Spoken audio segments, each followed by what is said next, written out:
Feliz y bendecido 2021, querida familia de la Espada. Espero que se encuentren llenos de su paz y las bendiciones que tenemos de parte de Dios. Hoy vamos a seguir con la serie de conducta cristiana, amar a Dios. ¡Wow! ¡Qué tema! De seguro que si les pregunto, hermano o hermana, o si alguien que no conozco me está viendo en este momento, ¿tú amas a Dios? Mi hermano, mi hermana o este desconocido, sé sincero, si yo de manera presencial en una charla te hago esta pregunta, ¿cómo te sentirías? Seguramente incómodo o cuestionado sobre tus sentimientos hacia Dios. O capaz que nos pasaría como a Pedro, allí cuando el Señor Jesús mismo le pregunta en el capítulo 21, ¿me amas, Pedro? Me gustaría que juntos, al comenzar el año, nos podamos responder con sinceridad esta pregunta, delante de Dios que es testigo, ya que Él es omnipresente y no se le puede ocultar nada. Todo tiene un comienzo, ¿verdad? Pero también veremos que se tiene que sostener en el tiempo.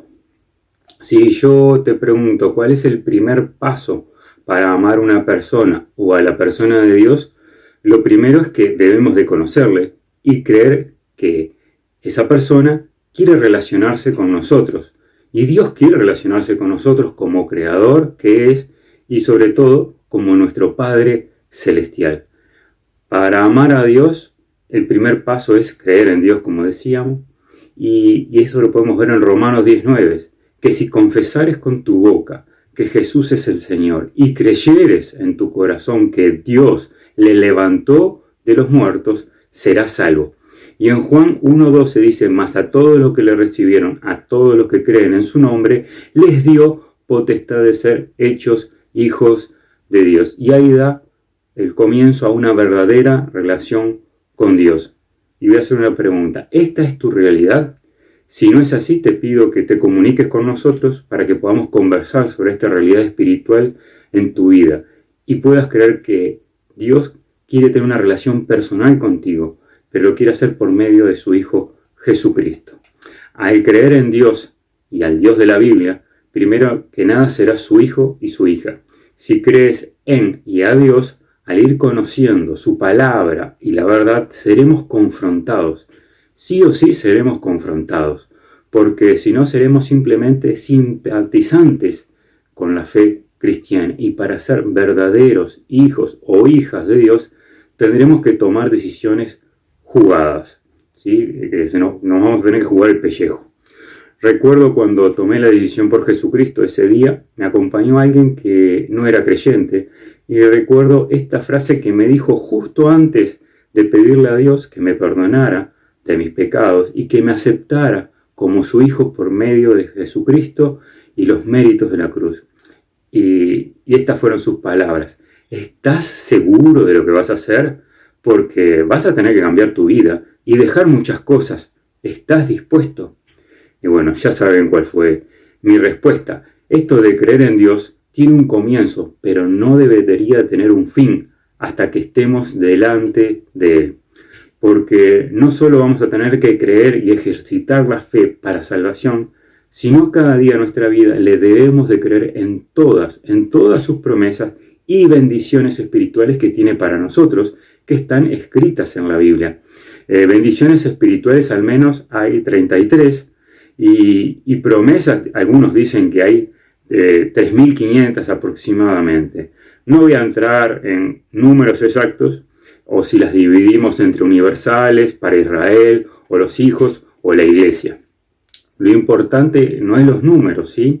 Hay promesas, ¿sí? Y bendiciones espirituales. Y hay que apropiarse de estas verdades que aumentarán nuestra fe y el creer en y a Dios.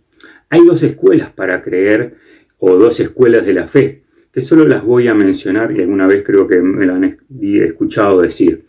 Una es el oír y está en Romanos 10:17, así que por la fe es el oír y el oír la palabra de Dios. La otra escuela es la escuela de la prueba y está en Santiago 1, 2, 3, y lo voy a leer en versión Nueva Traducción Viviente. Amados hermanos, cuando tengan que enfrentar cualquier tipo de problemas, considérenlo como un tiempo para alegrarse mucho, porque ustedes saben que siempre que se pone a prueba la fe, la constancia tiene oportunidad para desarrollarse.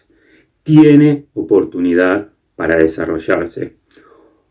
Hoy te voy a hacer una pregunta. ¿En cuál escuela te toca estar? Si es el oír, te voy a preguntar, ¿escuchaste todas las predicaciones que se han subido a través de la plataforma YouTube? Sino que sea un tiempo para ponernos al día. ¿Estás leyendo la Biblia a diario y tienes un plan de estudio? Si no es así, bueno, ya sabes lo que tienes que hacer. Y bueno, si es la escuela de la prueba, que Dios te ayude, te dé la fuerza, sabiduría, el poder para salir aprobado en Cristo y puedas aprender la lección espiritual que Dios tiene para ti en la prueba que te toca vivir hoy. Amén a eso, ¿sí? Es como una oración, es mi deseo de que puedas salir aprobado en Cristo en medio de la prueba, ¿sí? Ahora seguimos con un segundo paso hacia la relación personal con Dios y es el temer a Dios. El texto de Deuteronomio 6:13 o 10:20 es una invitación y una exhortación y dice así: a Jehová Dios temerás y a Él solo servirás y por su nombre jurarás. Ahora veremos un testimonio de temer a Dios. Misael el jueves pasado nos habló de él, de Job. En Job 1:1 dice así: hubo en tierra de Uz un varón llamado Job, y este era perfecto y recto, temeroso de Dios y apartado del mal. El temor de Dios nos lleva a la santidad y a apartarnos del mal, y la santidad nos cuida. No es un limitante caprichoso de parte de Dios, ¿sí? Es algo que nos ayuda a no meternos en problemas. Hagámoslo así de sencillo, no nos metemos en líos. Si nosotros nos apartamos del mal y vivimos una vida de santidad, ¿sí?, nos evitamos muchos dolores de cabeza a nosotros y a los que nos rodean. Otro testimonio es de Noé. Ahí en Hebreos 11:7 dice: por la fe, cuando fue advertido por Dios acerca de cosas que aún no se veían venir, con temor preparó el arca en su casa en que su casa se salvase, y esa fe condenó al mundo y fue hecho heredero de la justicia que viene por la fe. Vemos acá el ministerio de Noé hecho con temor de Dios. Con temor preparó el arca. Nosotros, ¿cómo nos preparamos? ¿Cómo hacemos nuestros ministerios, nuestros trabajos? ¿Lo hacemos con temor de Dios? Y bueno, las consecuencias de temer a Dios. Me gustaría que fuéramos al Salmo 41:3, que dice: pacientemente esperé a Jehová, y se inclinó a mí y oyó mi clamor, y me hizo sacar del pozo de la desesperación, del lodo cenagoso, puso mis pies sobre peña, y enderezó mis pasos, puso luego en mi boca un cántico nuevo, alabanza a nuestro Dios. Verán esto muchos y temerán y confiarán en Jehová. Aunque aquí no se menciona la palabra temor en el testimonio de esta persona, ¿no?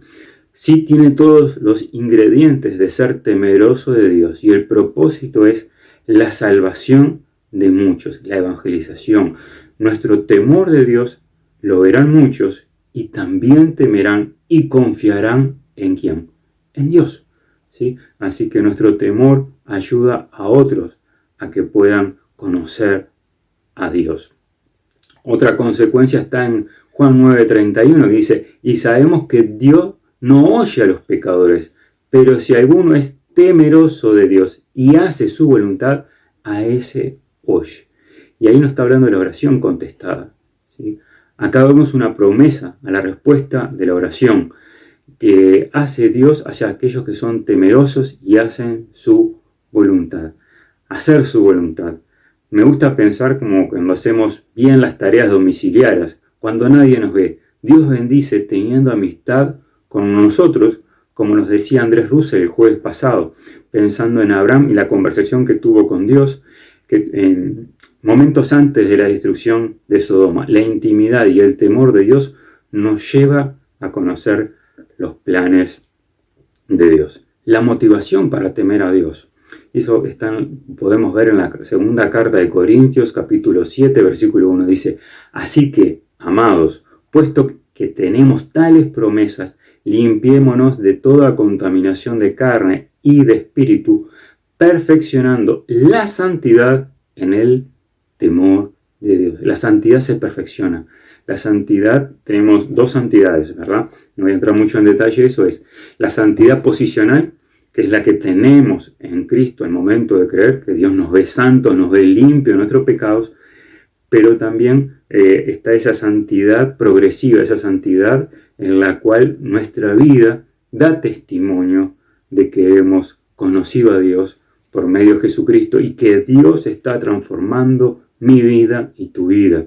Así que perfeccionando la santidad, ¿de qué manera? En el temor de Dios. Eso es preciosa promesa, ¿sí? Que tenemos una salvación tan grande y bendita y que estas promesas nos potencien y nos ayuden a temer a Dios. En Hebreos 12, 28 dice, así que recibiendo nosotros un reino inconmovible, tengamos gratitud y mediante ella sirvamos a Dios con temor y reverencia. El autor de Hebreos también escribe en este mismo sentido que Pablo, por medio de la gratitud debemos servir a Dios en temor y reverencia.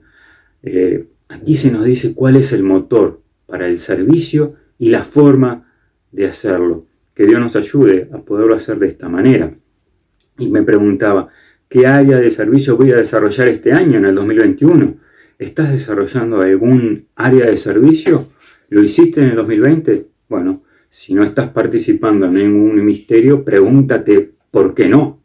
Porque Dios nos hace esa pregunta hoy. ¿Por qué no estás sirviendo? ¿Cuál es el impedimento?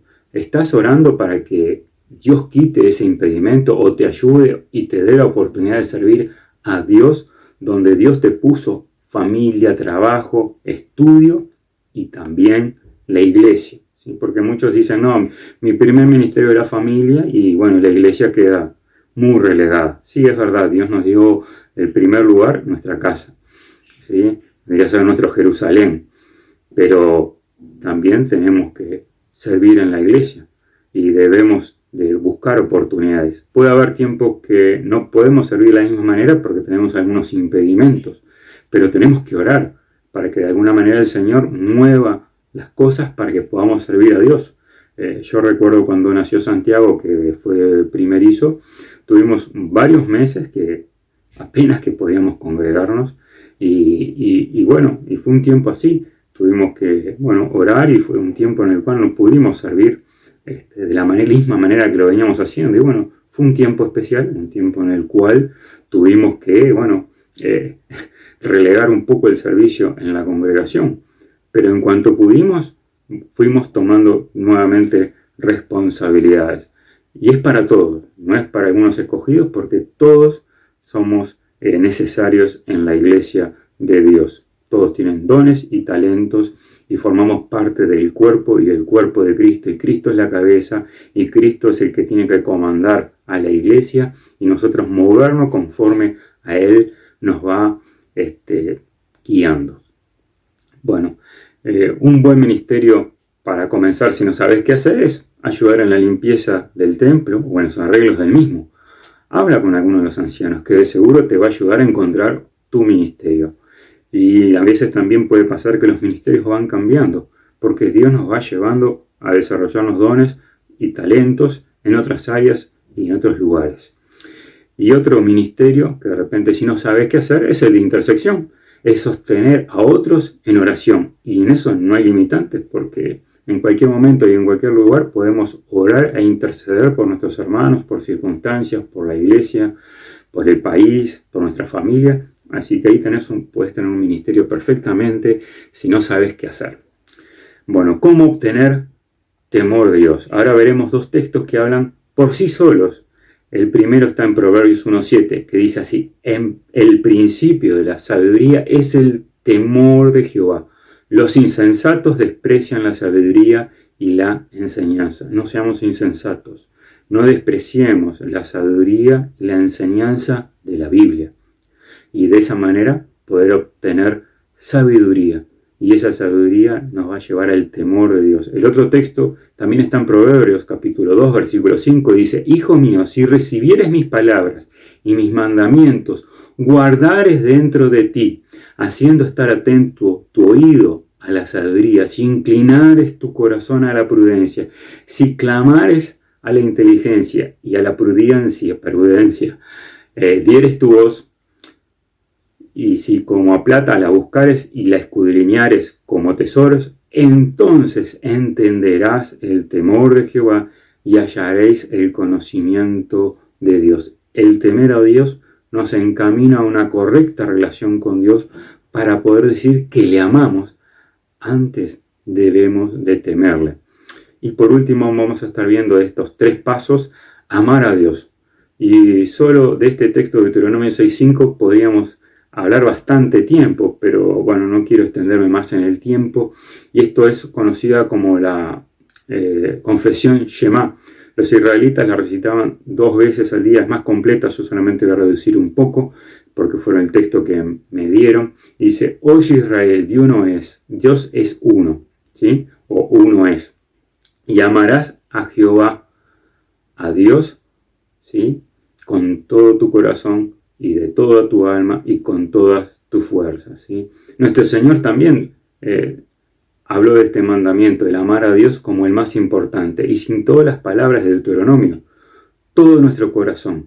En el pensamiento hebreo, el corazón incluye la mente y la voluntad. No es un sentimiento pasajero, toda nuestra alma. El alma es la fuente de vitalidad en el cuerpo, la voluntad. Todas nuestras fuerzas. Bueno, estas palabras hacen más amplia la idea de amar con toda nuestra alma. El amor no es una emoción del corazón, sino una decisión de obedecer. Amar a Dios significa someterse a Él, obedecer completamente sus instrucciones. El mismo Señor Jesús dijo: si me amáis, guardaréis mis mandamientos. Y eso lo podemos ver en el Evangelio de San Juan 14:15, también en el 14:21 y en el 5:2. Amar a Dios con toda alma significa colocar nuestra vida y todos nuestros deseos en las manos de Dios y permitir que Él controle nuestra vida. Las fuerzas significan el intenso deseo del ser humano de servir y obedecer a Dios.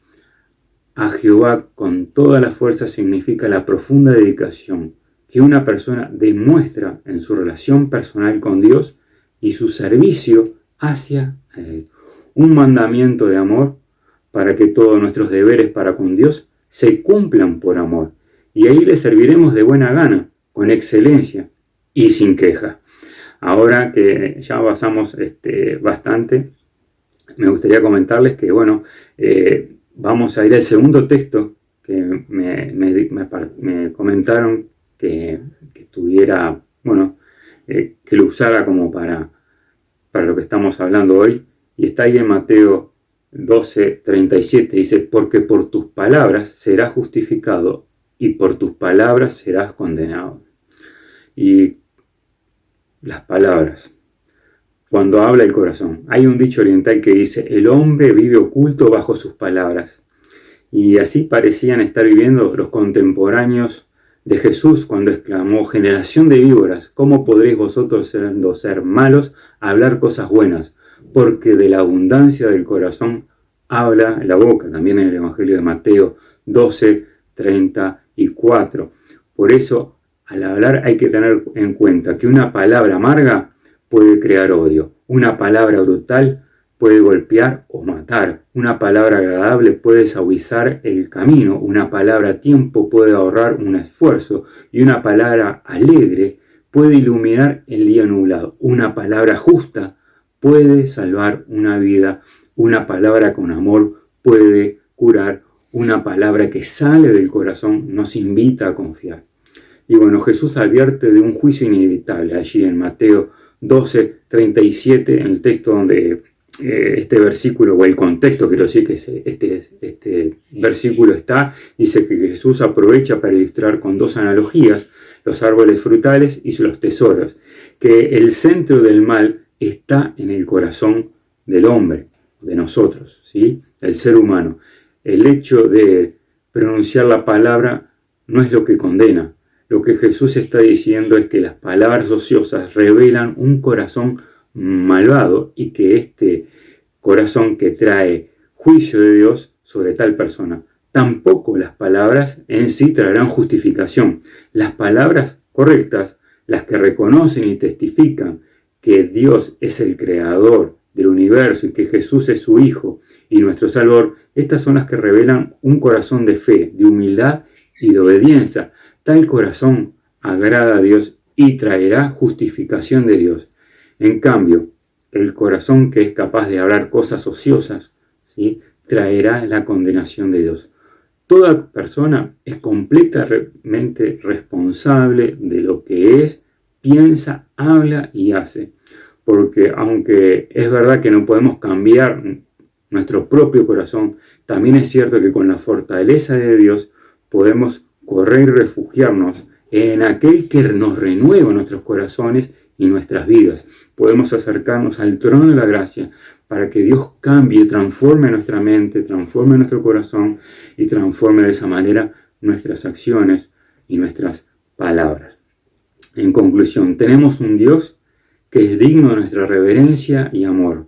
Los israelitas, al pensar en el amor de Dios para Israel, recordaron la acción de Jehová en el Éxodo. Las leyes de Jehová deben ser obedecidas. Hoy día, como cristianos, tenemos la revelación en Jesucristo. El amor manifestado en el Éxodo requería obediencia de los judíos.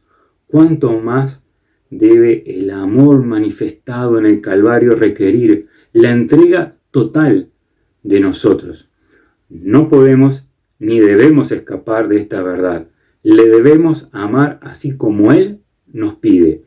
Y uno de los espejos para mirar nuestro amor a Dios es las palabras que salen de nuestro corazón. ¿Cómo estamos con eso? En lo personal, estoy en falta. Tengo que cuidar mucho más mis palabras, no apurarme, pensar y llevar cautivo mis pensamientos en Cristo. Y de esa manera poder tener la mente de Cristo y poder con mi boca, realmente salgan palabras de bendición y no palabras que de repente hieren a los que me rodean. Quiero terminar con el texto, ¿sí?, que dice: amarás a tu Dios de todo tu corazón y de toda tu alma y con todas tus fuerzas. Y amarás a Jehová tu Dios de todo tu corazón y de toda tu alma y con todas tus fuerzas. A Dios sea la gloria, a nosotros sus bendiciones. Lo mejor está por venir, hermanos de la espada. Dios les bendiga ricamente.